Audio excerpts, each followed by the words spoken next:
around my story. Hey, my name is Anne. It was the summer break before college, and as a graduation kind of celebration and before each and everyone went to a different college, my best friends and I decided to go on a fancy summer vacation to one of the most beautiful places on earth. At least that's what I think, to Hawaii. I was in my room daydreaming about wearing those cool coconut bras while enjoying an exotic juice, maybe even doing a hula dance. And then my best friend Kim called and burst my coconut bubble. She suggested that since we're off to a whole new stage of our lives, we may as well get a complete makeover. I thought she meant we should go shopping or something, but no, she said we should go to the hair salon and get new haircuts and maybe even dye our hair. I admit that I was overly excited about the whole thing, so I said yes. My normal hairdresser was on annual leave. She has always cut my hair exactly how I describe it. I love her. However, she has been gone for a while, and we couldn't wait any longer for a haircut, so I made an appointment with another hairdresser at the same salon. On a side note, Kim is blonde, while I'm a brunette. I know this info might not sound useful, but it will come in handy throughout the story. Kim and I drove to the hair salon. The place looked extra fancy, the kind of place you would trust. We went inside all giggly like we were 12. We were actually 18 at the time. Anyways, we were greeted by a really nice lady. That lady said that Kim should get highlights and I should go for the same, plus going blonde. I was skeptic, but who cares? It's summertime. The lady put bleach all over my head and went to do Kim's hair. So, after 15 minutes, my scalp started burning like crazy. So I called the nice lady and she said it was time to wash the bleach. As she was washing my head, her smiley face went poker. Chunks of my now orange hair were all over the sink. Kim looked at me and her eyes got as big as my head. The lady asked me not to freak out and that she could cover the bald spots with a really short haircut. So I showed her a picture of exactly how I wanted to look like. And so she started cutting my hair. So far, so good. Then she snips a huge section out of the front of my hair, saying that she was framing my face. At this point, it was too late to say anything. The haircut was just hideous. Not me at all, and especially not what I asked for. So I told her that I hated it. She felt really bad and I started to tear up because it was seriously so ugly. And now that I was stuck with a really bad haircut, I tried to calm myself that maybe the color will turn out okay. And then she put the dye on my hair and it turned my hair green. The only solution now was to become a redhead, and that was just a no for me. I don't have the complexion of a redhead. Our boyfriends were actually going to pick us up from the salon, and just imagining the look on Nick's face made me cry and laugh at the same time. Rachel played it really cool, and even her highlights did not go so well. But that incident was just one of a kind. I ended up with the weirdest hair color ever. It was like I was half mermaid, half dragon. This did not stop us from enjoying our summer break though. It was actually a good source of jokes for a long time. I am addicted to food. I suffer a lot. I need help. I've tried to give up, but I fail every time. Hamburgers. Who can give up eating hamburgers, especially with barbecue sauce? I didn't mind this kind of addiction, but I'm getting ahead of myself. Let me begin by introducing myself. I am Patricia, 15 years old, living with my parents and my brother. I lead a quiet life. No interests, no hobbies, except for eating, that is. Food is my faithful friend. It never leaves me. It is my partner, my soulmate. But having food as your soulmate has insidious side effects. A dark side, if you will. It denies me a healthy life, robs me of the energy to play, and causes me to sleep excessively. I would much rather stay at home with a bag of potato chips than go out and exercise.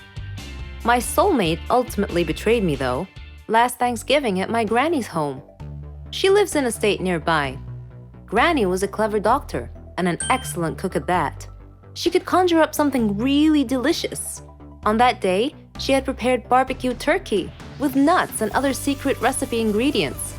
The taste was so great, as if it had descended from heaven itself. I felt like I was fighting a food war, and I had to win at all costs. I ate and ate and ate. I don't know why, but I just couldn't control myself. I attacked that turkey like it was the last on the planet. But every culinary war with a worthy adversary, such as the barbecued turkey, has its own unique type of casualties. Suddenly, I found myself unable to breathe. I fell to my knees and passed out.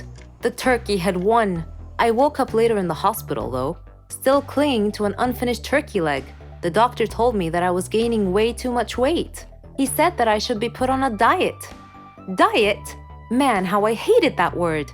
It hung over my head like the sword of Damocles. It meant depriving me of my passion, my reason for living. I considered eating vegetables in small amounts to be the worst form of cruel and unusual punishment, the worst form of torture imaginable. Imagine thinking of a wonderful, greasy, cheese-laden pizza with all the toppings and then suddenly opening your eyes to find a healthy green salad bowl. But I had reached a turning point in life. One day, my brother was playing on the street, while I was sitting at home gazing longingly at a tempting piece of cheesecake, just sitting there, taunting, daring me to eat it. I struggled mightily to resist the urge, but in the end I succumbed and wolfed it down like a starving animal. Shortly afterwards, I began feeling dizzy, but I was unable to call for help this time, and then I passed out again. I was taken to the hospital. While lying in the hospital bed, half conscious, I overheard the doctor say to someone, "She needs to stop eating or it will be the death of her." I thought to myself, whoa, death? So I made up my mind right then, right there. I resolved to fight a new war, a war against my appetite. On our way back home, I told my father that I wanted to see a nutritionist. He was delighted to hear that. Later, at the clinic, the doctor welcomed us in. She told me how to overcome my eating fetish. She gave me a strict diet regimen with a schedule full of healthy meals. I kept telling myself that winning this war was possible. I simply had to be patient and persevere.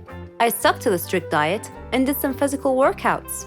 My parents supported me wholeheartedly. I was enthusiastic. I can totally do this. A week passed quickly, and I eagerly visited the doctor to receive some good news. When the doctor weighed me and told me that my weight hadn't changed at all, I was crestfallen. She looked at me and asked me, how was this possible? I told her I didn't know, because I was following her diet thoroughly, though it did require a tremendous effort on my part. Another week passed, and again I went to the doctor. The results were the same. She said to me, "Patricia, are you sure you're following the diet I prescribed for you?" I said yes. She sat there wondering. Then she told me with a puzzled look on her face, "It's odd, but your weight is increasing, not decreasing." This unexpected piece of news mystified me. Another week passed. No change. The doctor was nonplussed.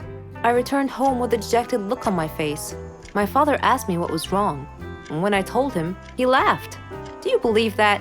My father actually laughed at my predicament. I was furious. He gestured an apology with his hand and then told me that it was my own fault. I was puzzled. What are you talking about? He told me that I had been sleepwalking to the refrigerator every night and eating everything in sight. I was taken aback. I couldn't believe it. "Stop acting like he didn't know it," he said. "You must have been awake." I replied, "No, Father, I'm not acting. I was truly unaware that I've been sleepwalking and eating in my sleep." But now that we've finally solved the mystery of the increasing weight, we returned to the doctor with this new information and told her the situation.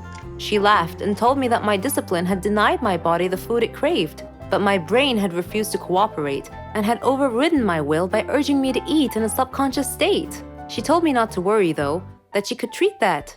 Armed with this knowledge and her support, and the support of my family, I felt that I could finally win this war.